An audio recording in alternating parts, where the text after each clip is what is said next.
Hello everyone and welcome back to Chi, Cultivation, and Manipulation from yours truly, Adrian Bolio. And if you wish to support this channel, you can buy one of these books on Amazon for $7, or if you have Kindle Unlimited, it's $0. Today we're going to be talking about the last section covered in this book, which is Practice, Ethics, and Discipline. Start with a quote: "You lack discipline." Detective John Kimball, kindergarten cop. Many students have asked if the material taught in this book is supposed to be secret or let on warning to new practitioners, and honestly don't know if one side or the other on this argument is correct. On one side, this information about our mystical abilities should be shielded from ordinary people because they may call it witchcraft, tricks, or shamanism and bestow negative connotations on it in its practice. There are also many practices that may seem too extreme, or the result is misunderstood or cannot be understood. On the other side, all the information should be available in this knowledge specifically should be taught and incorporated to physically and mental activity.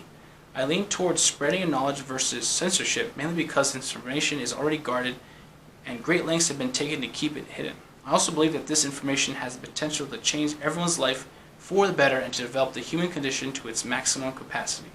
But I do not have to be the one to explain or show how popular all of this is to pop culture, almost as if everyone's individually waking up to the possibility of such a belief existing. They may wake up to the understanding that the world is so much more than they have imagined, but this knowledge may break the perceptions of reality people hold dear to themselves. Almost as if you were to teach an electrical engineer that they can heal themselves through meditation by meeting almost as if you could teach an electrical engineer they could heal themselves through meditation by meeting magical elves, which essentially is talking about a DMT trip. The process might be hard to grasp, sound ridiculous, and many even fight back in anger to justify their side, even without an inkling of perspective on hold what the pineal gland opens. And so if you wish to tell people that you do is up to you, or you can choose to keep it to yourself. But regardless, you must practice. Your decision of your secrecy or openness to what you practice in this book will heavily impact how you can practice. If you're afraid of people knowing what you're doing, then don't speak about it and practice in private. However, a true practitioner should practice whenever and however they want. They should be comfortable performing in public or in private, and should be able to teach others once they can get a handle on the basics such as the full body exercise and generating chi from the stomach. Performance and mastery of the processes your body and mind must develop needs to be taken seriously, but I do not believe you can be serious about it without constantly practicing living and breathing qigong. You better stick to your practice. Practice with Chi as if any art form or repetition will yield greater and willpower and confidence in your ability to perform the focused task. Willpower creates inner strength and ability to what is necessary and will allow you to endure time and again of practice in order to achieve your goal. Through practice and looking back on what you have accomplished will create discipline in your craft and give you meaning to your purpose with Chi manipulation. To begin with practice, you must visualize your main goal, set of goals, or end results in which you see through Qigong. So my basic formula in a sense, generating willpower and discipline. So you first have to practice. So any day you just start practicing.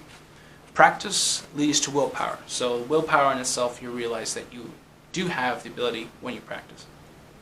Self-realization, you internalize it. It becomes a part of who you are. Discipline, because it's a part of you, you keep practicing. End results, right, leads to the final results of what you see. This, of course, leads to higher self-awareness, which is another internalization. And therefore, because you have a higher perspective of yourself and that you've been disciplined, you create even more willpower and repeat. So practice is the start. Willpower generated from that. Self-realization, more internalization, discipline. So you're basically creating discipline and results, higher self-awareness to willpower, back to self-realization.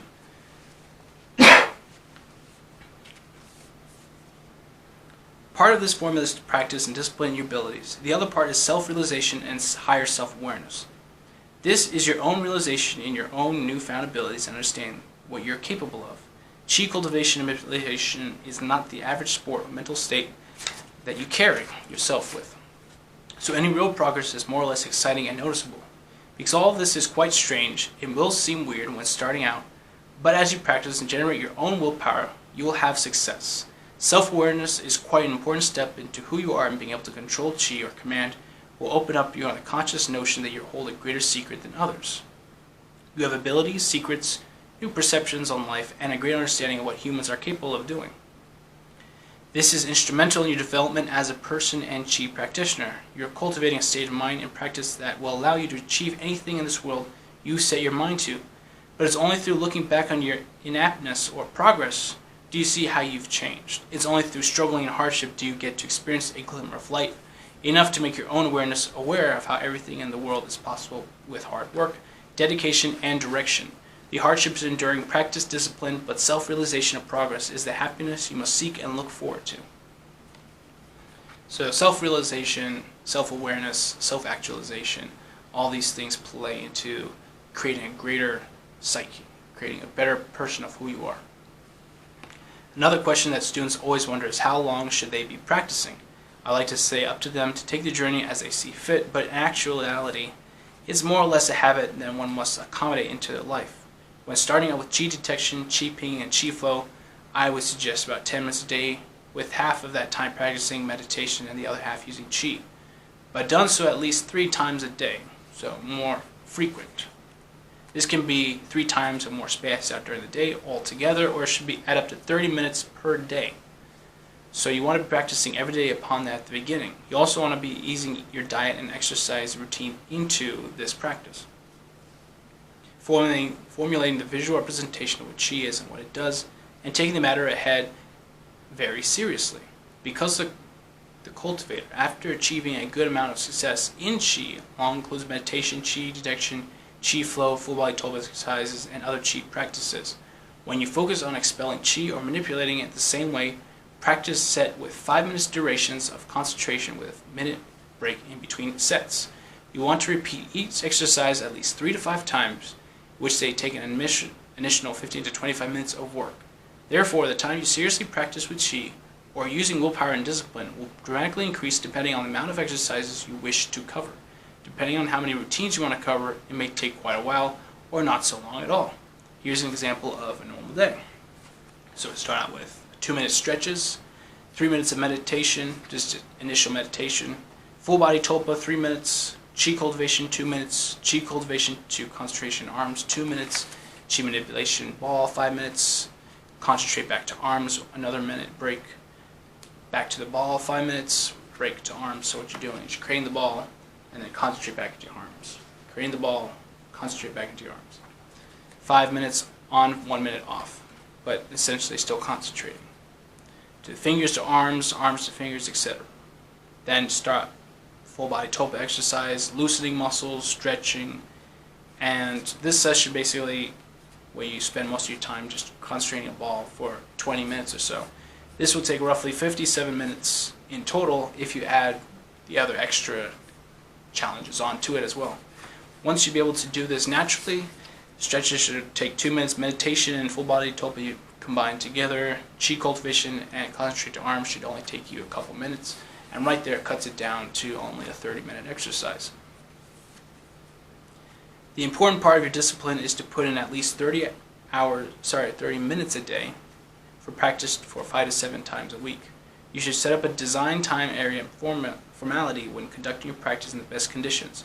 Refer to the beginning of the book for ways you can improve your heighten the experience. The goal is to make yourself available to these practices and hold a passion for the goals you set forth in chi manipulation. You have to unconsciously hold the abilities learned in a special place inside your being. Create the habit of chi cultivation and manipulation, and you will live a life beyond possible of what most can hardly imagine. Anyway, thank you very much, folks, for reading. This is Chi Cultivation and Manipulation. And if you wish to support the channel, feel free to like and subscribe, buy a book on Amazon, and I'll see you folks next time.